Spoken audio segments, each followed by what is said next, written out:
আমি জেনে শুনে আপনাকে আবার অবৈধ সুখ ভোগ করাবো মানে?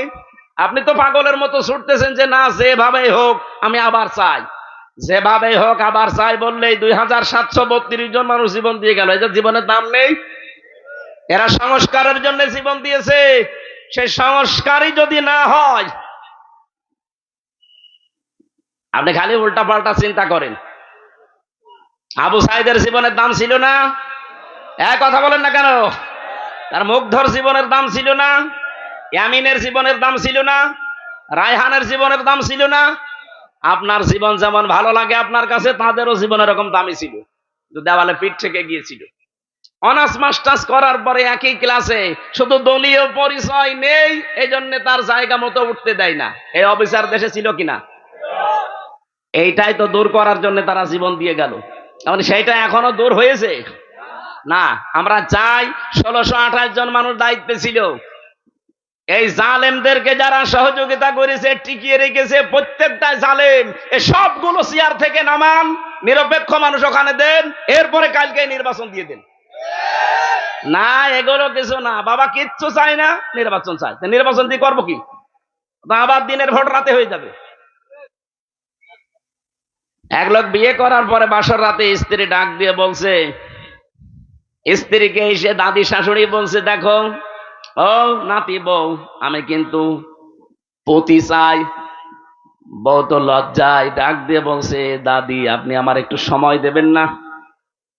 আপনার নাতি এখনো বাইরে ঘরে আসে না, আর আপনি এখনই পতি চান? শাশুড়ি এসে বলছে, বৌমা আমার কিন্তু নাতি চাই, মা আপনি সময় দেবেন না? ননদার দেবর এসে বলছে, ভাবি কি করবা জানি না, আমাদের কিন্তু ভাতিজা চাই। আচ্ছা ঠিক আছে, সময় দাও। স্বামী এবার এসে বলছে, বউ আমার বেবি চাই। ও ঘোমটা ফেলে দিয়ে বলছে, ওই বংশ কি সব পাগলের বংশ? কারো পতি চাই, নাতি চাই, বেবি চাই, কারো ভাতিজা চাই। আমরা সময় দেবেন না? 10 মাস 10 দিন সময় দেন, এরপরে বাকি কাজ কারবার ঠিক হোক। কিছুই নেই, এসে আপনি বসে পড়লেন আর সব চাই, আমি কি ডাউনলোড করে নিয়ে আসবো? ঠিক আমাদের অবস্থা এখন এই পর্যায়ে আছি আমরা, কিচ্ছু চাই না। বাবা কি চাও? নির্বাচন চাই। আরে নির্বাচন তো আমরাও চাই। তা আপনি আবার ওদের দিয়ে নির্বাচন করাবেন? ওই 1628 জন মানুষই আছে, টাঙ্গাইলটা কুষ্টিয়ায়, কুষ্টিয়ারটা কুমারখালী, এই গেছি। তাহলে মাল তো সব একই আছে। এক কথা বলেন না কেন? আমরা তো এইটাই চাচ্ছি যে এই 1628 জন মানুষ পাল্টান, হয় সবগুলো জালেম, নয় জালেমের দোষর। এরা থাকাকালীন আবার হবে, আবার আপনারা অবৈধ সুখ পাবেন। এক একটা অবৈধ সুখের কারণে 70টা করে অশান্তি পাবেন। আমরা তো এটা করতে দিতে চাই না। সূরা মুজাদালার 11 নম্বর আয়াতে মাঝের অংশে আছে, ইয়ারফাউল্লাহুল্লাযীনা আমানু মিনকুম ওয়াল্লাযীনা উতুল ইলমা দারাজাত ইলা আখিরি আয়াত। তোমাদের ভেতরে যারা ঈমান আনবে আর ঈমানের দাবি অনুযায়ী যারা জ্ঞান, এলেম এগুলো অর্জন করবে, জ্ঞান অর্জন করে শেষ করে দেবে না, এর উপরে যারা কাজ করবে, আমল করবে। আল্লাহ দারাজাত বহু বচন দিয়ে জানিয়েছেন, দিন যত যাবে তাদের মর্যাদা একটার পরে একটা বাড়তেই থাকবে। এখানে প্রথম শব্দই হচ্ছে ইয়ারফা। এটা মজারে, বর্তমান, ভবিষ্যৎ, প্রেজেন্ট, ফিউচার। টাঙ্গাইল বাসে খুব খেয়াল করে দেখেন তো, কোরআনের আয়াতে আল্লাহ দিয়েছিলেন যে দিন যত যাবে তাদের মর্যাদা আল্লাহ বাড়াতেই থাকবে, না শুধু বাড়িয়ে শেষ করে দেবে, বাড়াতেই থাকবে। দুইটা কাল আছে এর ভেতরে। এদের বাস্তব প্রমাণ এখন এই পৃথিবীতে যারা ঈমান আনার পরে, এলেম জ্ঞান পাওয়ার পরে তার উপরে কাজ করেছি। আমি কয়েকজনের নাম বলছি, আপনি দেখেন তো মেলে কিনা। শহীদ আল্লামা দেলাওয়ার হোসাইন সাইদি রহমতুল্লাহ আলাইহ, এই কথা বললেন না?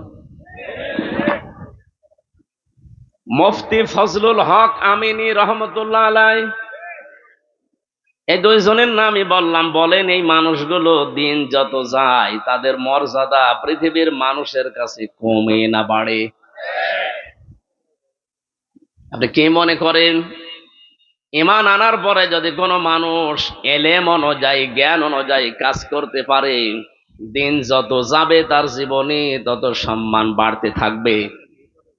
ঈমান অনুযায়ী যদি আমল না করে, এলেম অনুযায়ী ঈমান এনেছে, এলেমও পেয়েছে, কিন্তু তার জ্ঞান অনুযায়ী যোগ্যতা অনুযায়ী সে কাজ করেনি, দিন যত যাবে পৃথিবীর জমিনে তার সম্মান বাড়া দূরের কথা, আরো ঘৃণা তৈরি হবে। এর বাস্তব প্রমাণ বাংলাদেশে মাওলানা ফরিদউদ্দিন মাসুদ। কথা বলছেন এখানে, আপনি মিলান, লোকটার ঈমান আছে, জ্ঞানও আছে, কিন্তু জ্ঞান অনুযায়ী কাজ করে নাই। এরকম বহু আলেম দেশে আমরা পেয়েছি যারা জ্ঞান অনুযায়ী এলেম অনুযায়ী আমল করে নাই, কাজ করে নাই, দিন যত যায় পৃথিবীর জমিনে তাদের সম্মান বাড়া না কমতে থাকে। এই জন্য আমাদের সম্মান মর্যাদা নির্ভর করছে এই দুইটার উপরে। ঈমান আনা লাগবে, আর ঈমানটা হওয়া লাগবে নির্ভেজাল। আমাদের ঈমান যাদের আছে, এটা কি নির্ভেজাল আছে? এখন এই যে যারা লক্ষ মানুষেরা কাবায় যাচ্ছে, আল্লাহ পাক বলেন, ইন্না আউওয়ালা বাইতি উযিআ লিন-নাস লাল্লাযী বিবাক্কাতা মুবারাকা ওয়া হুদাল লিল আলামিন ফীহি আয়াতুম বায়্যিনাতুম মাকামু ইব্রাহিম ওয়া মান দাখালাহু কানা আমিনা। সূরা আলে ইমরানের ভেতরে আছে, কোন মানুষ যদি কাবায় প্রবেশ করে তাকে নিরাপত্তা দিয়ে কে?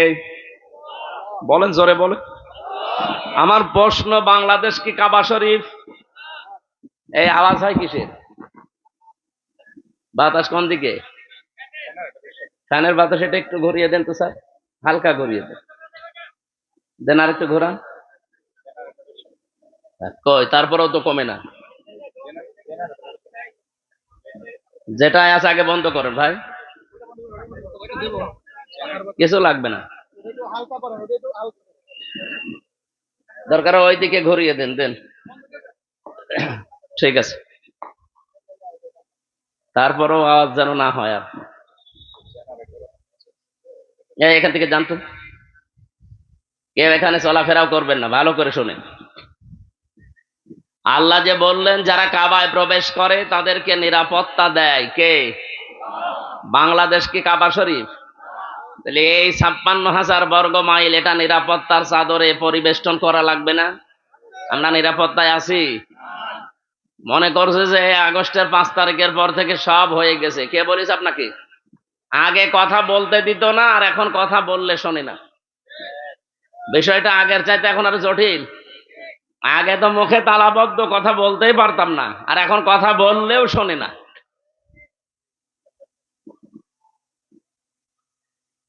জন্য বাংলাদেশ যেহেতু কাবা শরীফ না, এইটাও কাবা শরীফের মতো যদি করতে হয়, কাবায় কি কি হয় ওইটা এই দেশে চালু করা লাগবে। কি হয় কাবায়?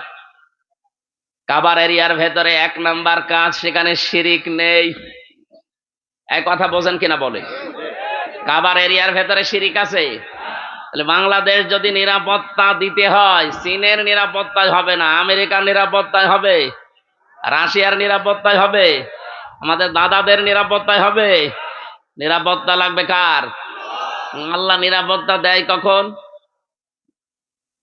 সূরা আনআম 7 নাম্বার পারা 17 নাম্বার পৃষ্ঠার 1ম নাম্বার লাইনের 82 নাম্বার আয়াতের প্রথম অংশে এটা আছে, আল্লাযীনা আমানু ওয়া লাম ইয়ালবিসু ঈমানাহুম বিযুলমিন উলাইকা লাহুমুল আমন, ইলা আখিরি আয়াত। আল্লাহ পাক বলেন, পৃথিবীতে যারা ঈমান আনে আর ঈমানের সাথে জুলুম মিশ্রণ করে না, এখানে জুলুম মানে শিরিক, তাদের ঈমানের সাথে যদি কেউ শিরিক মিশ্রণ না করে, ওই এলাকার জন্য উলাইকা দিয়েছেন।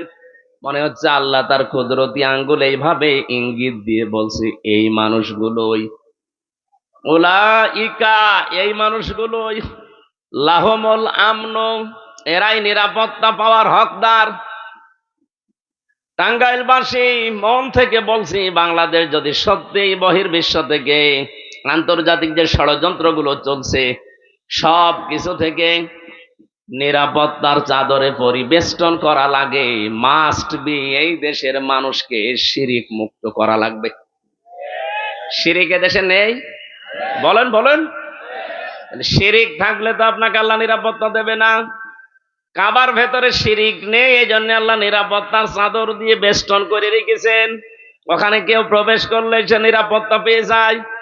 অথচ কাবার বাইরে যান, নিরাপত্তা পাওয়া দূরের কথা, সেখানেও চুরি আছে, ছিনতাই আছে, ডাকাতি আছে, মারামারি গন্ডগোল হট্টগোল হচ্ছে বাইরে।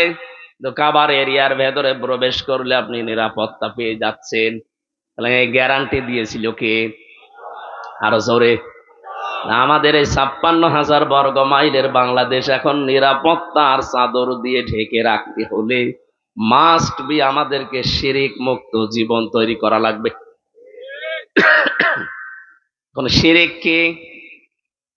আমি এক কথায় জবাব দিচ্ছি, আল্লাহ যেটা পারে ওইটা অন্য কেউ পারে, এই বিশ্বাস করার নাম শিরিক। শিরিক যারা করে তারা মুশরিক। মুশরিকের জন্য জাহান্নাম ওয়াজিব আর জান্নাত হারাম। একটু কঠিন হয়ে গেল না? আমি আবার বলছি, আল্লাহ যেটা পারে ওইটা অন্য কেউ। আরো জোরে বলেন। এই যে নারী কমিশন যে জমা দিয়েছে, আমি 318 পৃষ্ঠা পুরাটা পড়ে দেখেছি। আমার এই ছোট্ট মেধার ভেতরে আমি দেখলাম প্রায় কোরআনের 10টা আয়াত তারা অলরেডি অস্বীকার করেছে। কোরআনের আয়াত 10টা আর হাদিস প্রায় 28টা। ওরা মানেই না এগুলো। 92% মুসলমানের দেশে আপনি রিপোর্ট দেওয়ার সাহস পেলেন কোথায়? আপনার পেছনে কারা আছে আমরা জানি। এখনো পর্যন্ত যারা রাজপথে মিছিল দিয়েছে ঢাকাতে কয়েকদিন ধরে, মিছিলের সামনে দেখবেন 2-3 জন বাংলাদেশি, আর সব কলকাতা থেকে ভাড়া করা। আপনি একটু দেখবেন খেয়াল করে, কারণ বাংলার মেয়েরা এত নিচে আইসো নামে নাই। এই কথা বলেন না কেন? যে স্লোগান দিয়েছে ওটা বাংলাদেশের মুসলমানের মেয়েরা জীবনও দেবে না। বলে চেয়েছিলাম হিস্সা, হয়ে গেছি বেশ্যা। আপনি তো আসলেও বেশ্যায় না, চরিত্র আছে। যেগুলো স্বামীকে দেখানো দরকার ওগুলো পাবলিককে দেখাচ্ছে। আমি আর নিচে নামলাম না। তা আপনি কি হিস্সা চাইলেন আর কি পেয়েছেন? আপনার বরাতে যা ছিল, কপালে যা ছিল, আপনার চরিত্র যা, তাই পেয়েছেন। ওগুলো তো জনগণের জন্য দেখানোর জিনিস না। দেখানোর জিনিস যেখানে সেখানে দেখায় না, উল্টা পাল্টা জায়গায় দেখিয়ে বেড়াচ্ছে। আপনার গোপন অঙ্গগুলো কেন জনগণকে দেখান? আমি একটা একটা করে প্রথম পারিবারিক জীবনে ওরা হাত দিয়েছে, এরপরে হাত দিয়েছে আমাদের সবচাইতে বড় জায়গা যেটা, ওরা বলে দেহ আমার, সিদ্ধান্ত আমার। কোথায় পেয়েছেন এটা? কোরআনে কারিমের প্রায় 918 জায়গায় আয়াতের বিরুদ্ধে ওরা কথা বলেছে।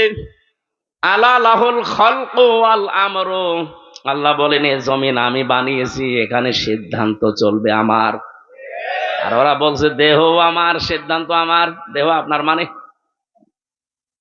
আপনার বাবা মা এ দেহর মালিক না। আপনার বাবা মা শুধু বিছানায় ছিল, এতটুকুই শেষ। বাকি ওই বীর্য থেকে হামজা পর্যন্ত বানিয়েছে কে? দেহ আপনার হয় কি করে? দেহ আল্লাহ বানিয়েছে, সিদ্ধান্ত দেহের ওপরে চলবে কার? আরো জোরে। দেহ আপনার, সিদ্ধান্ত আপনার। এই কথা শিরিক। এই শিরিক বাংলাদেশে চলতে দেওয়া যাবে? আয়াতের দ্বিতীয় ব্যাখ্যা হচ্ছে জমিন আল্লাহর, আইন চলবে আল্লাহর। এই আয়াতের বিরুদ্ধে যদি কেউ অবস্থান নেয় যে জমিন আল্লাহর, সিদ্ধান্ত চলবে বাবার, জমিন আল্লাহর, সিদ্ধান্ত চলবে চাচার, জমিন আল্লাহর, সিদ্ধান্ত চলবে স্বামীর, আল্লাহর কসম আপনি আল্লাহর সাথে শিরিক করলেন। আর এই শিরিক অনেকে বুঝে আর না বুঝে করছে। আমরা তো এটা হতে দিতে পারি না। 92% মুসলমান আমরা এই দেশে আছি, জীবন চলে যাবে। এই দেশকে আমরা কাবার মতো নিরাপত্তা দিতে চাই। বলেন না কেন? যতদিন আমরা আছি জীবনে এখানে কোন শিরিক প্রকাশ্যে গোপনে চলতে দেওয়া যাবে? যাবে? যারা করছেন তাদেরকে এই জন্য বোঝাচ্ছি, চীন, আমেরিকা, জাপান, রাশিয়া আমাদের নিরাপত্তা দিতে পারবে না, তাদেরই নিরাপত্তার গ্যারান্টি নেই। নিরাপত্তা দিতে পারে বলেন তো কে? ইয়াকুলুনা হাল্লানা মিনাল আমরি মিন শাইইন কুল ইন্নাল আমরা কুল্লাহু লিল্লাহ। সূরা আলে ইমরান 154 নম্বর আয়াতের মাঝের অংশে আছে, 4 নাম্বার পারার 9 নাম্বার পৃষ্ঠা 3 নাম্বার লাইনে পাবেন। এটা তাফসিরে ফি জিলালিল কোরআনের ব্যাখ্যায় আছে। আল্লাহ পাক বলেন, হে নবী, ওরা যদি প্রশ্ন করে যে আইন তৈরি করার ক্ষমতা কি আমাদের আছে, আপনি একেবারে ডাইরেক্ট বলেন যে না, কুলিন্নাল আমরা কুল্লাহু লিল্লাহ। আইন তৈরি করতে পারে শুধুমাত্র কে? আমরা তো এইটাই চাই। এই কথা বললে আপনার কাছে রাজনীতি মনে হয় হোক। 54 বছর ধরে এক কথা মানুষকে বোঝানো হয় যে জমিন আল্লাহর, আইন চলবে আল্লাহর। এ কথা বলতে গেলেই যারা আমাদের বিরুদ্ধে অবস্থান নিয়ে মিথ্যা কথা ছড়িয়ে দেন যে এই দেশে যারা একামতে দিনের দায়িত্ব পালন করে তাদের আকীদা ঠিক নেই, এই ভুয়া ধোয়াটা তাদের উপরে আপনি দিতে পারলেন, মিথ্যা অভিযোগ একটা। অন্য যে কেউ এখানে আছেন, আমি চ্যালেঞ্জ দিয়ে বলতে পারি, কোরআন শরীফ মাথায় নিয়ে বলতে পারি, যাদের উপরে এই মিথ্যা তহমত আপনারা লাগিয়ে জাতির কাছ থেকে আলাদা করতে চান যে জামাত ইসলামী বাংলাদেশের আকীদা ঠিক নেই, কে বলেছে আপনাকে? জামাত ইসলামী বাংলাদেশের আকীদা হচ্ছে জমিন আল্লাহর, আইন চলবে আল্লাহর। এর বাইরে যদি জামাত ইসলামের আকীদা থাকে আমি এক্ষুনি এখান থেকে চলে যাব। যদি কেউ জামাতের এখানে থাকে জিজ্ঞাসা করেন তো, জমিন আল্লাহর, আইন চলবে মওদুদির, বলেন। আপনি কোন কারণে মিথ্যা তহমত দিতে আছেন এতদিন? যতগুলো অভিযোগ করা হয়েছে তাদের বিরুদ্ধে সবগুলো মিথ্যা, সবগুলো মিথ্যা। যুদ্ধ অপরাধীর তালিকায় তাদের নাম ঢুকিয়েছেন। আর যুদ্ধ অপরাধীর সংজ্ঞা জানেন? যুদ্ধ অপরাধী কাদের বলা হয়? ওই সময় যারা বিনা কারণে যুদ্ধ করেছিল, পাকিস্তানের যারা যুদ্ধ করেছিল তাদেরকে আপনি যুদ্ধ অপরাধী বলতে পারেন। 2 নম্বরে রাজাকার বলা হয় দাড়ি আর টুপি দেখলেই। আজ 3 দিন একটা ভিডিও ঘুরছে আন্তর্জাতিক 2টা মিডিয়ার, ভিডিও আকারে ঘুরছে যে রাজাকার যাদের বলা হয়, আমাদের এই দেশে আমরা মনে করি দাড়ি আর টুপি থাকলে রাজাকার, অথচ ওই সময় রাজাকার যারা ছিল একটারও দাড়ি নেই, সবগুলো নমো। এই কথা বলছে না কেন? আমার এই যে ভিডিও এখনো আছে। এই দেশে মিথ্যা তথ্য ছড়িয়ে দাড়িওয়ালা টুপিওয়ালা মানুষ রাসূলের আদর্শ যারা মেনে চলে তাদেরকে রাজাকার বানিয়েছে কিছু কুমতলবী মানুষেরা। রাজাকার মানে সাহায্যকারী। যারা ওই জামানায় পাকিস্তানের ওই মিলিটারি বাহিনী যারা এসেছিল তাদের সহযোগী হিসাবে যারা ঠিক ওই ইউনিফর্ম পরে যুদ্ধ করেছিল, আমার ভিডিওতে দেখলাম এখানে RSZK আর লেখা আছে রাজাকার। এই যে পুলিশে যে পোশাক পরে এখানে লেখা থাকে না নেম প্লেট দিয়ে, ঠিক ওইভাবে লেখা আছে। ওদের চেহারার দিকে তাকিয়ে দেখলাম মাথায় ওই পুলিশের মতো টুপি দেওয়া, মুখে একটারও দাড়ি নেই। তাহলে এটা আপনি নিয়ে আসলেন কোন জায়গা থেকে?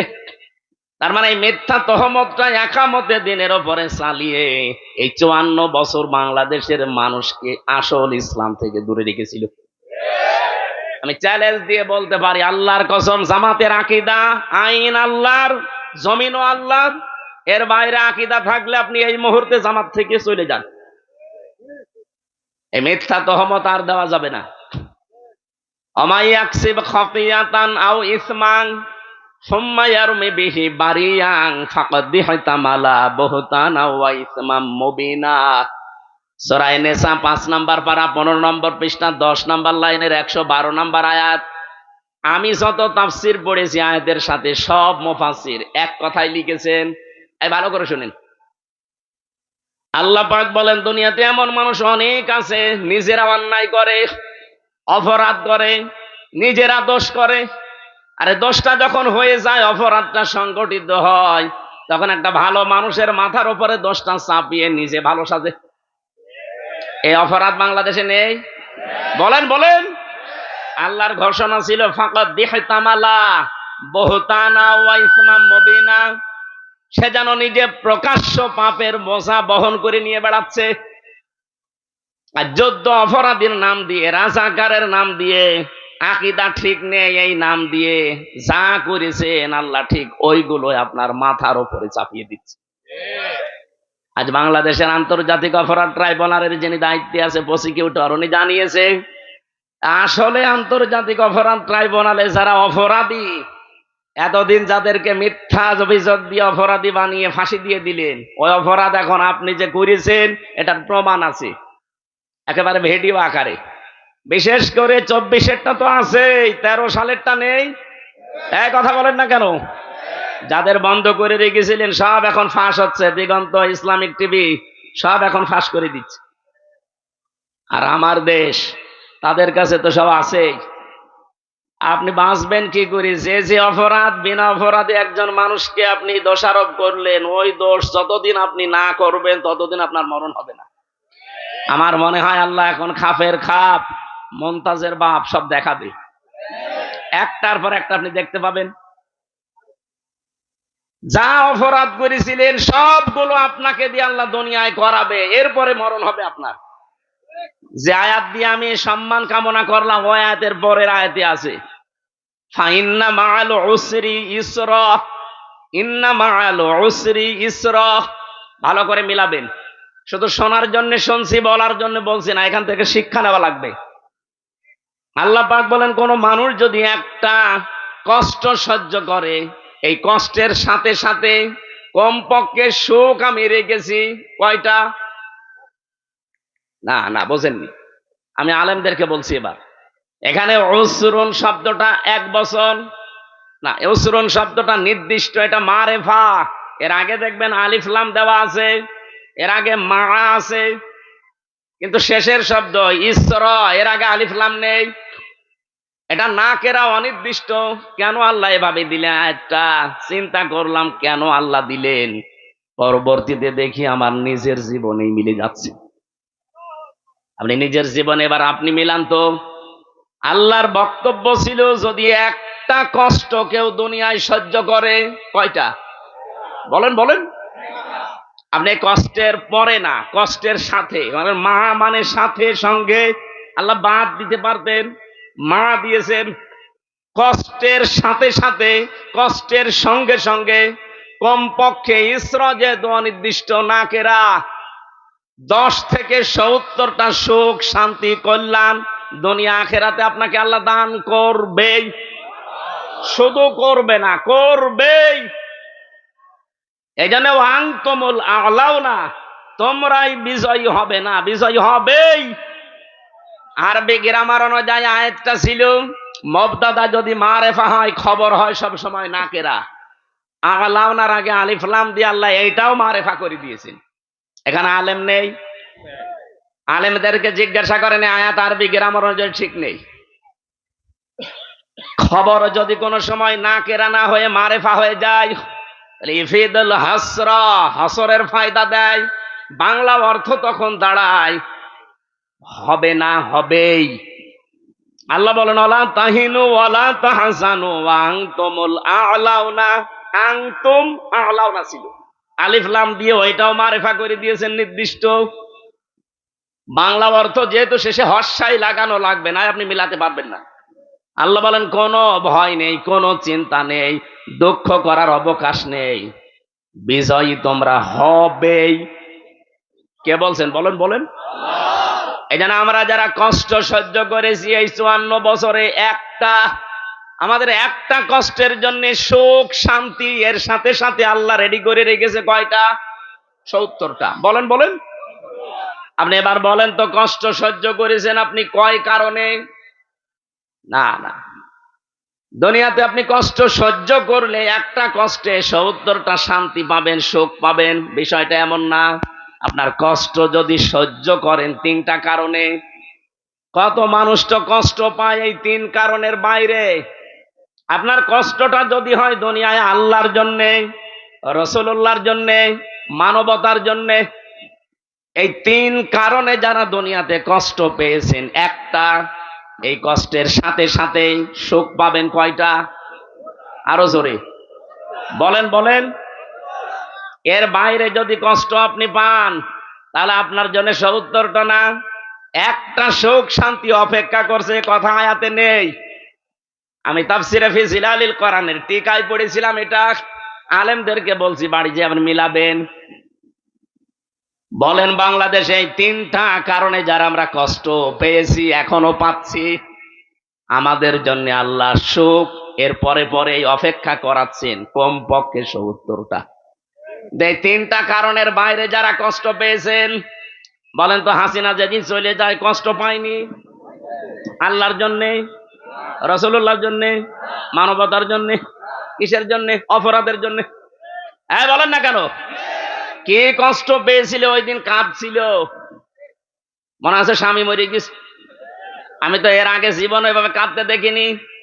কি কন্দন আগস্টের 5 তারিখে, তার মানে কষ্ট না পেলে কাঁদতো। এই কথা বললেন না? কষ্ট পেয়েছে, কষ্টের কারণে কান্না করেছে, এই কষ্টের সাথে আল্লাহ সুখ দেবে না। আপনার কষ্ট হওয়া লাগবে আল্লাহর জন্য, রাসূলুল্লাহর জন্য, মানবতার জন্য। আপনি এবার মেলান, আপনি জীবনে আসলে এই 3টা কারণে কষ্ট পেয়েছেন। সিস্টেম অপর পৃষ্ঠায় দেখুন, পরের আয়াত আল্লাহ যেহেতু রিপিট করেছেন, ইন্না মা'আল উসরি ইসরা। এর আগে আল্লাহ ইন্না লাগিয়েছেন। কোরআনের প্রতিটি শব্দ গবেষণামূলক। কোন শব্দরই চিন্তা ভাবনা যদি সত্যি আপনি করতে পারেন, একটা শব্দই আপনাকে জান্নাতে নিয়ে চলে যাবে। আমি চিন্তা করলাম কেন আল্লাহ রিপিট করলেন আয়াতটা, আবার ঠিক একই কায়দায় দিয়েছেন। আগেরটা শুনি আমরা অনেকেই খুশি, কিন্তু পরে যে আর একটা ঝামেলা আছে।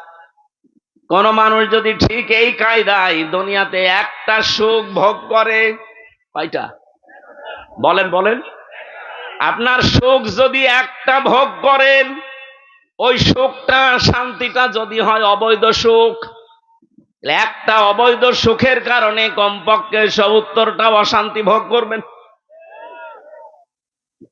এই 15 বছরে যারা দায়িত্বে ছিল, বলেন তো এরা কি বৈধ সুখ পেয়েছে না অবৈধ? আমি নিজে তো সাক্ষী। আমার 33 বছর বয়স, এখন 92-তে আমার জন্ম।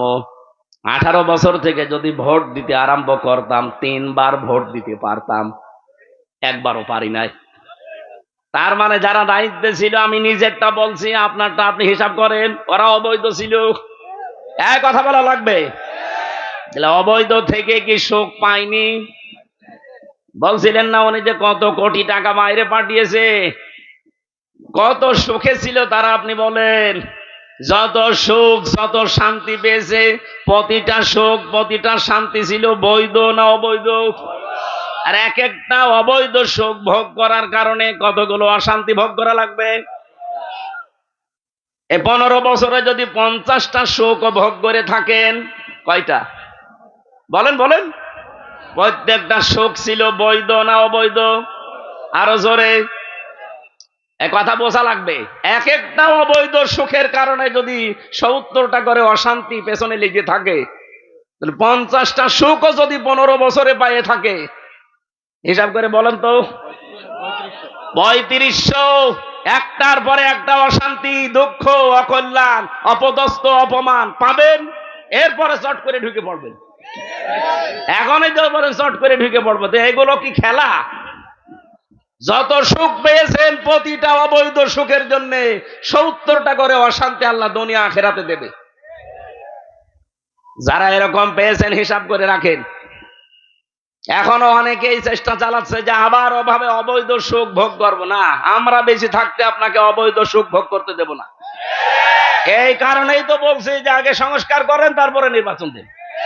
সংস্কার না করে যদি আবার নির্বাচন দেন, তো আবার দিনের ভোট রাতে হবে, আবার চেয়ার পাবেন, হয়তো 2-5 বছর থাকবেন, সুখ পাবেন, প্রত্যেকটা সুখ হবে অবৈধ সুখ। আর আপনি অবৈধ সুখ ভোগ করে এর পরে পরে যে অশান্তি আসবে, আপনি মাজলুম মানুষ, আপনাদের উপরে অশান্তি আসুক এটা আমরা চাই না। এই জন্য তো এত বাধা দেওয়া হচ্ছে। আমার কথার অর্থ যদি না বুঝে থাকেন হাত তোলেন তো। এলাকার মানুষ তো চালাক আছে। সারা দেশে আমরা এটা চাই, অবৈধ সুখ আমরা সামনে কাউকে ভোগ করতে দেব না, নিজেরাও ভোগ করব না। যারা এই যে পরকীয়া প্রেম করেন সুখ পান না নাকি? এলাকায় সব নেই, অনেকে 180 মাইল বেগে চালাচ্ছে। যারা এই লাইনে আছেন, এই সুখ এই শান্তি যদি একটা অবৈধ সুখ পান, কয়টা অশান্তি আসবে দুনিয়ায়? সুতরাং এরকম লাইনে যারা আছেন, মা বোনেরাও যদি থাকেন, এক্ষুনি ওই মোবাইল নাম্বার ডিলিট করে দিন, যে আমি এই অবৈধ সুখে আর নেই। যারা রাজি আছেন হাত তোলেন তো। আরে আল্লাহ, দাঁড়িয়ে এলাম মানুষ, আপনি কার সাথে লাইন আছে আপনার? না, আমি হাসির জন্য বলি নাই। আপনারা হাত তুললেন কোন কারণে ভাই? এলাকায় এসব লাইন ঘাট চলছে। যারা অবৈধ এই কাজে আছেন, এই মুহূর্তে থেমে যান। কোন কারণে আপনি অন্যের স্ত্রীর সাথে, অন্যের মেয়ের সাথে লাইন করবেন? আপনার নিজের বৈধ স্ত্রী থাকতে আপনার স্ত্রীর ভেতরে যা আছে, অন্য মেয়ে লোকের ভেতরে বেশি কিছু আছে? বলেন, কোন কারণে অবৈধ কাজ করা লাগবে? বলেন না, শান্তি পাই। শান্তি আপনার নিজের আসল বৈধ জায়গায় নেই। অনেকের প্রশ্ন যে বৈধ জায়গায় শান্তি পাওয়া যায় না, কারণ ওরা মন মতো চলে না। এইটা মেয়েদের দোষ। সম্মানিত মা বোনেরা, শুধু নামাজ পড়া, রোজা রাখা, কালো বোরকা পরা ইবাদত না। স্বামী আপনাকে যেই সুরতে দেখতে চায় ঘরের ভেতরে, ওই সুরতে থাকা ইবাদত। আপনার স্বামী যদি মন মানসিকতা এমন হয় যে আপনাকে খোলামেলা দেখতে চাই, থাকবেন খোলামেলা, কোনো অসুবিধা নেই। যদি বলে হাঁটা কাটা ব্লাউজ গায়ে দিলে ভালো লাগে, আপনি তাই গায়ে দেবেন। হযরতে খাদিজাতুল কুবরার জীবনী পড়েছি, জীবনে কোনোদিন এক ওয়াক্ত নামাজ পড়েননি, একটা রোজা রাখেননি, একদিনের জন্য তিনি পর্দায় ছিলেন না। অথচ আল্লাহ নিজে তাকে সালাম দিয়েছে জীবিত অবস্থায়। জান্নাতে ঘর বানিয়ে তার জন্য আল্লাহ পাঠিয়েছে, সুসংবাদ দিয়েছে। পুরা জীবনী তার আমি পড়ে দিয়ে গেছি। এই যে বিধানগুলো তিনি মানেননি কেন? কারণ তার ইন্তেকালের পরে এগুলো সব নাজিল হয়, এই জন্য উনি মানতে পারেননি। কিন্তু আল্লাহ তাকে সালাম দেওয়া, জান্নাতে ঘর বানিয়ে পাঠিয়ে দেওয়া একটা কারণ পেয়েছি। জীবনে কোনোদিন জীবিত অবস্থায় যতদিন সংসারে ছিলেন, একদিনের জন্যও স্বামীর মনে তিনি দুঃখ দেননি, কষ্ট দেননি।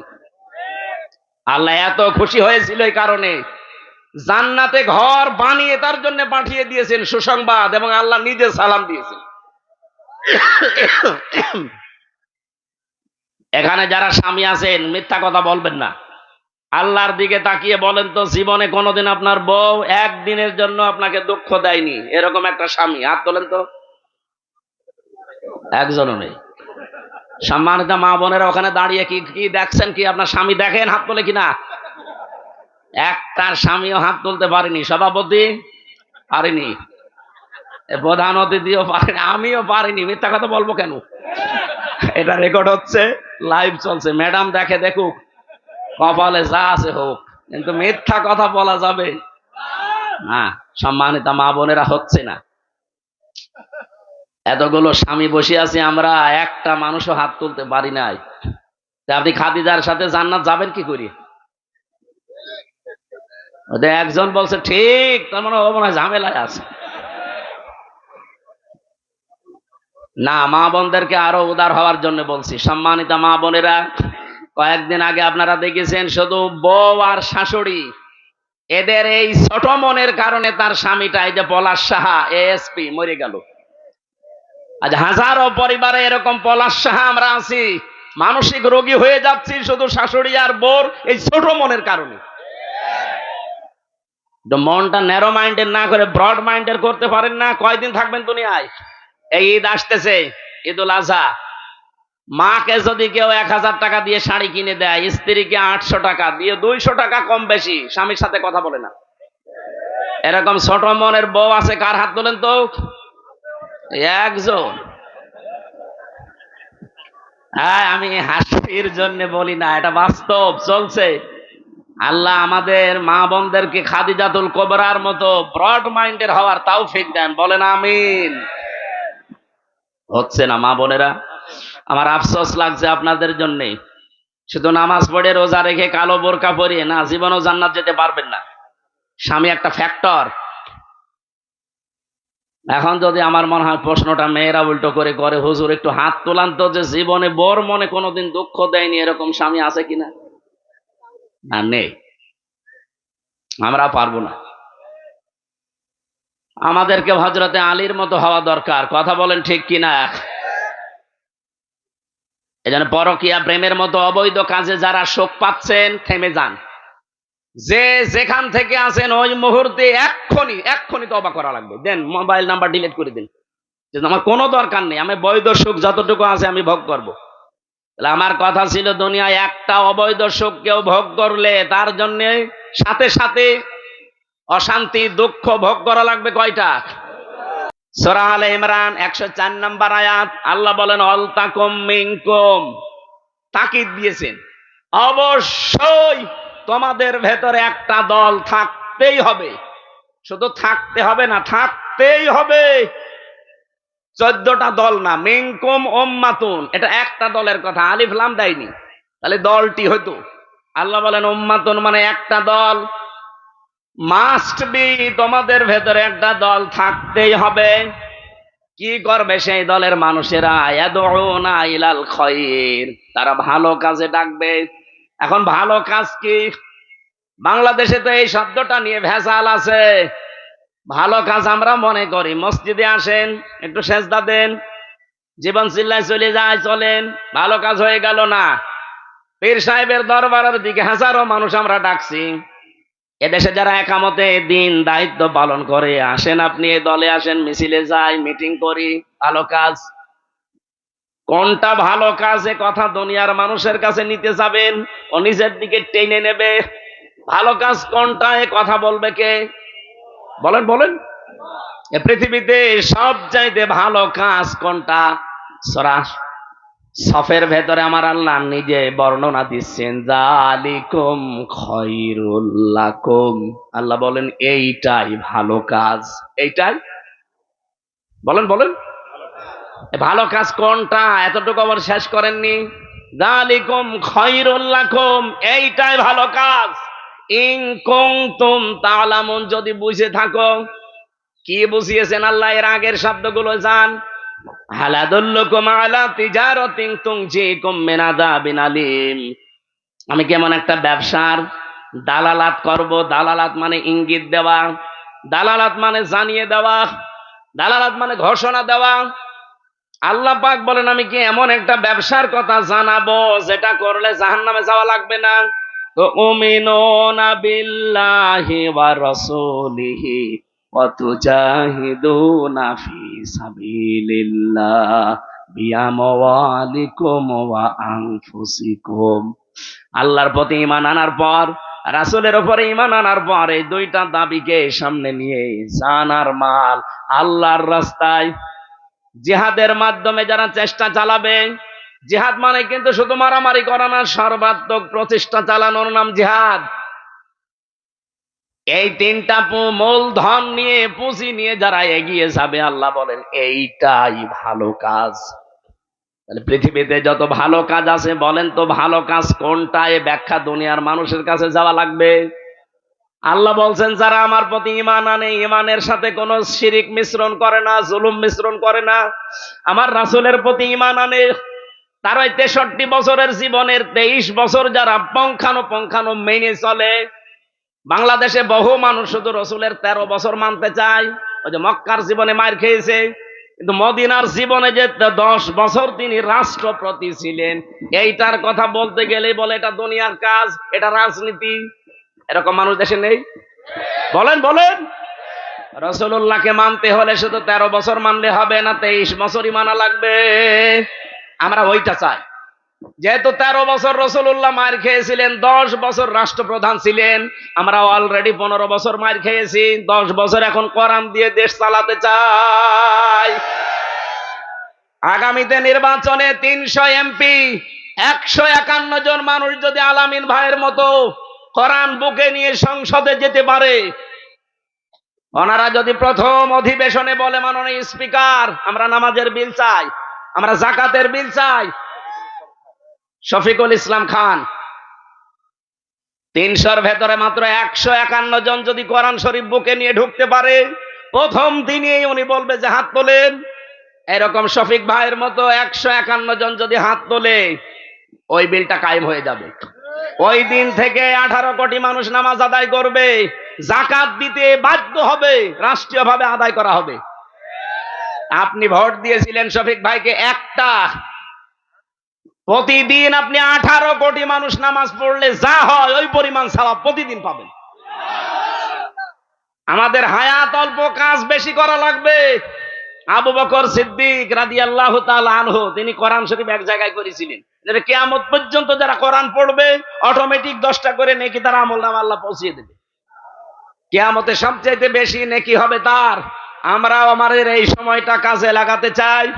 শফিক সাহেবের মতো বাংলাদেশে যারা কোরআন বুকে নিয়ে যেতে পারে, আমি এখানে দল বেদল রাজনীতি বুঝি না, আমরা চাই এই দেশে কোরআনের এই 4টা বিধান, আল্লাযীনা ইম্মাক্কান্নাহুম ফিল আরদ আকামুস সালাত ওয়া আতাবুজ যাকাত ওয়া আমারু বিল মারুফ ওয়া নাহাউ আনিল মুনকার, এই 4টা কাজ যারা জারি করতে চাই আমরা তাদের পেছনে আছি কোরআনের নির্দেশের কারণে। কোরআনের নির্দেশ না থাকলে জীবনও আমরা এই কথাগুলো শুনতামও না, মানতামও না। এই কথা বলে না কেন? আমরা শুধু মানতে চাচ্ছি আমার আল্লাহর কথা। 151 জন সত্যি কথা বলেন তো, যদি যেতে পারে দেশের চিত্র পাল্টিয়ে যাবে না? চুরি হবে না, ডাকাতি হবে না, ছিনতাই নেই, চাঁদাবাজি নেই, এ দেশটা আল্লাহর কসম দাঁড়িয়ে যাবে। কয়েকদিন আগে আমি মালয়েশিয়া ছিলাম, ওরা 2004 সাল থেকে দাঁড়িয়ে গেছে। সিঙ্গাপুর, ওখানে গিয়েছিলাম, ওরাও 2005 সাল থেকে দাঁড়িয়ে গেছে। এতটুকু একটা দেশ, এই টাঙ্গাইলের মনে হয় 4 ভাগের 1 ভাগ এই সিঙ্গাপুর, এই দিক ওদিকে মাত্র 42 কিলো।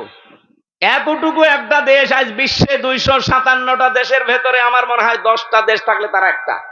আপনাকে গোনা লাগবে তাদের। তারা যদি আজ দাঁড়িয়ে যেতে পারে, চুরি নেই, ডাকাতি নেই, আইনের শাসন আছে। আর আমাদের দেশের সামনে শুধু আইনের শাসন না, কোরআনের শাসন আসতেছে। এ দেশটা সোনায় সোহাগা হয়ে যাবে। আমি গ্যারান্টি দিচ্ছি, দেশ আল্লাহর কসম দাঁড়িয়ে যাবে। আগস্টের 5 তারিখের আগ পর্যন্ত একটা রিপোর্ট ছিল, এ দেশে মাত্র 100 জনের 15 জন মানুষ বলতো আমরা ইসলাম চাই। তার ভেতরে মাসুদ সাহেব একজন, মাত্র 15 জন। এখন এই যে মে মাসের আজকে 21 তারিখ, 15 তারিখের রিপোর্ট দেখেন, খ্রিস্টানরা বানিয়েছে, মাইক্রোসফট খ্রিস্টানরা এই রিপোর্ট নামাম দুনিয়া মিলে বানিয়েছে 257টা দেশ দেখে। বাংলাদেশের রিপোর্ট তাদের এই যে এই দেশে এখন 100 জনের 77 জন মানুষ বলছে আমরা ইসলাম চাই। খ্রিস্টানরা আমাদের ভালো চায়, আমাদের বিপক্ষে যা আছে সেই কথা বলে, কিন্তু এটা বলতে বাধ্য হচ্ছে। 100 জনের 77 জন মানুষ এখন চাচ্ছে যে আমরা ইসলাম চাই।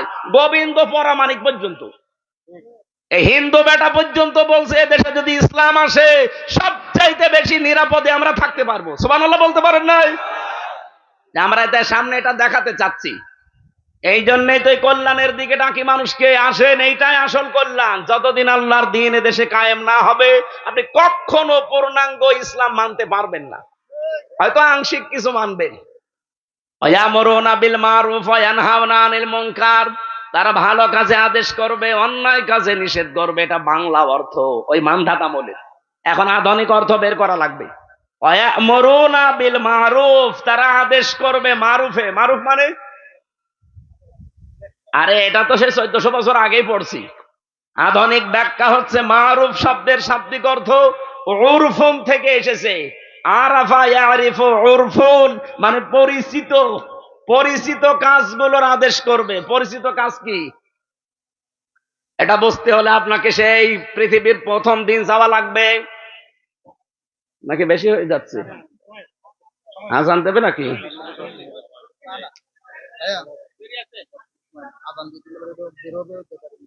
সম্মানিত ভাইরা, এই যে মারেফা উরফুন, এরপরে এনহাওনা, ভালো কাজের আদেশ বলতে ভালো কাজের আদেশ পুরা কোরআনে 722 জায়গায় আমি এই ছোট্ট মাথার ভেতরে পেয়েছি। ভালো কাজের আদেশ বাংলাদেশে নেই, আছে ভালো কাজের অনুরোধ।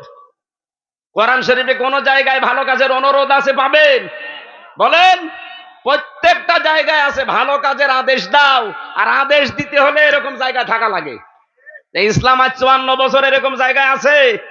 এই জন্যই তো এই দেশে ভালো কাজের অনুরোধ আছে, আদেশ নেই। এজন্য এমন একটা দল থাকা লাগবে, যেই দল কল্যাণের দিকে ডাকবে, ভালো কাজের আদেশ দেবে। ভালো কাজের আদেশ দিতে হলে চেয়ার লাগবে না? সেই চেয়ারে তোলার জন্য যদি মাসুদ সাহেব, খান সাহেবকে আমরা চাই, আপনি এটাকে রাজনীতি মনে করেন? মানে আপনি তো চেয়ারে বসলে দুর্নীতি করবেন। মাসুদ সাহেব যাকে দেখে রাজনীতি করে, সেই মাওলানা নিজামী রহমতুল্লাহ আলাই মন্ত্রী ছিলেন, 5 বছর মন্ত্রণালয়ে যাওয়ার পরে 26 টাকা বেঁচে ছিল, ফেরত দিয়েছেন। আপনি দেখান তো, দেখান আপনি। আপনি এরপর আর কি ওয়াজ চান? এরপরও আমাদের দেখানো লাগবে, দেখানো লাগবে, সে জায়গায় পৌঁছিয়ে দেন, আপনাকে দেখাবো। আমি সেদিন সিঙ্গাপুরে নামছিলাম হোটেল থেকে, দেখি নিচে 2 জন বসে আছে, চা খাচ্ছে। কে ভাই এখানে? হুজুর আমরা আগেই পালিয়েছি। আপনি পালালেন কেন? আপনারা তো 620টা বাড়ি বানিয়েছেন, এখানে পালিয়ে আছেন মানে? নিচে নামে না, ভয়তে আছে। মালয়েশিয়া দেখলাম ওই ঠিক 2 শয়তান বসে আছে। এখানে কি আপনারা এত বাড়ি বানিয়েছেন? এক একজনের বাড়ির সংখ্যা 620টা, আর এখন থাকেন হোটেলে। এখানে আপনি সিঙ্গাপুরে, মালয়েশিয়াতে সেকেন্ড হোম বানিয়েছেন, এখানে সাহেব পাড়া বানিয়েছেন, সব তো তালা লাগানো। হুজুর ওখানে থেকে মায়ের খাবো? 20 লাখ বাঙালি আছে এই দেশে, পিটিয়ে ভক্ত বানিয়ে ফেলবে। এমন জীবন আপনি কেন তৈরি করবেন যে আপনারা জনগণ দেখলে জুতা মারতে চায়? কথা বলেন না কেন? আমরা সফল হতে চাচ্ছি ভালো কাজে আদেশ দেওয়ার মাধ্যমে। যেহেতু আদেশ দিতে হলে একটা জায়গা লাগে, ওই জায়গার জন্য যদি কেউ রাজনীতি করে, কেউ যদি ভোট করে, মিছিল মিটিং করে, এইটা ভালো কাজ। কি কথা বলেন না কেন? আনিল মুনকার, তারা অন্যায় কাজে নিষেধ করবে না। কে বলেছে আপনাকে নিষেধ করবে? অন্যায় কাজে বাধা দেবে না, মানে বাধা দেওয়া, প্রতিবন্ধক সৃষ্টি করা। এই টাঙ্গাইলে নদী নেই, কি নাম কি? যমুনা নদী। এই যমুনা নদীর পানি চলতেছে, আপনি যদি আমার না কাবা শরীফের ইমামকে দিয়ে বলেন ওই পানি বন্ধ হয়ে যা, হবে? পানি বন্ধ করার জন্য বাদ দেওয়া লাগবে, প্রতিবন্ধকতা সৃষ্টি করা লাগবে। এই দেশে যত অন্যায় চলছে, এটার জন্য ওয়াজে হবে না, এটার জন্য দাওয়াতে হবে না, এটার জন্য বাধার প্রাচীর তৈরি করা লাগবে। যত অন্যায় হচ্ছে, অন্যায়ের বাধার প্রাচীর তৈরি করতে গেলে অবশ্যই কিছু আসবে, আর ওইটার জন্য ব্যাকআপ লাগবে। কথা বলে না কেন? ব্যাকআপ আছে আমাদের? নেই। কয়েকদিন আগে আমার গ্রামে একটা জেনার ঘটনা ঘটেছিল, কুষ্টিয়ায়। আমার গ্রামের বাড়িতে মাসলা নিতে এসেছে, জেনার বিচার হচ্ছে। যদি বিবাহিত মানুষেরা জেনা করে সাক্ষ্য প্রমাণ হয়, তাহলে তাকে সঙ্গে সার করা লাগবে। আমি মাসলা দিয়ে দিলাম। এখন যদি ওরা এই মাসলা অনুযায়ী কাজ করে, বলেন তো সঙ্গে সার ওই মহিলাকে করবে না আমারে করবে? পুলিশে বলবে মাসলা দেওয়া পর্যন্ত ঠিক আছে, আপনি কেন কার্যকর করতে গেলেন? আসেন, সঙ্গে স্যার ওই লোক না, আপনারে করা লাগবে। কারণ আমার পেছনে কোনো ব্যাকআপ আছে, কোনো চেয়ার আছে। আমরা তো ওইটা চাচ্ছি। কোরআনে কারিমে আল্লাহ 500 আয়াত দিয়েছেন, শরীয়তের বিধান একটাও এদেশে চলে না। কোন মানুষের মাথা গরম হয় না, মাথা খারাপ নেই, টেনশনও নেই। আমরা এইটা চাচ্ছি ভাই। আপনি যদি রাজনীতি মনে করেন এটা কি, হ্যাঁ এটাই আমার রাজনীতি, এটাকে কেউ যদি মনে করেন দুনিয়ার কাজ, এইটাই আমার দুনিয়ার কাজ, আপনার যা মনে হয় হোক। আউলাইকা হুমুল মুফলিহুন, আল্লাহ বলেন এরাই সফল কাম। আল্লাহর বাণী আমরা যেহেতু 100% বিশ্বাস করি, জীবনের শেষ দিন পর্যন্ত আয়াতটা আমরা মেনে চলবই, এতে যত বাধা আসে আসুক। আজকের মতো শেষ করছি, কারণ এখনই আজান দেবে। আর আমার এই বসেন বসেন, আমি জেলখানায় মেয়েদের উপরে বই লিখেছিলাম, পারিবারিক জীবন নিয়ে, দাম্পত্য কলহ এবং তার সমাধান। এটা ওই যে গাড়িতে আছে, সাদা গাড়িতে, মেয়েদের জন্য নিয়ে যাবেন, কাজে লাগবে। মাদ্রাসা ইসলাহুল উম্মাহ মাদ্রাসা পরিচালক। এই মাদ্রাসা নতুন হয়েছে, আপনারা এখানে ছেলে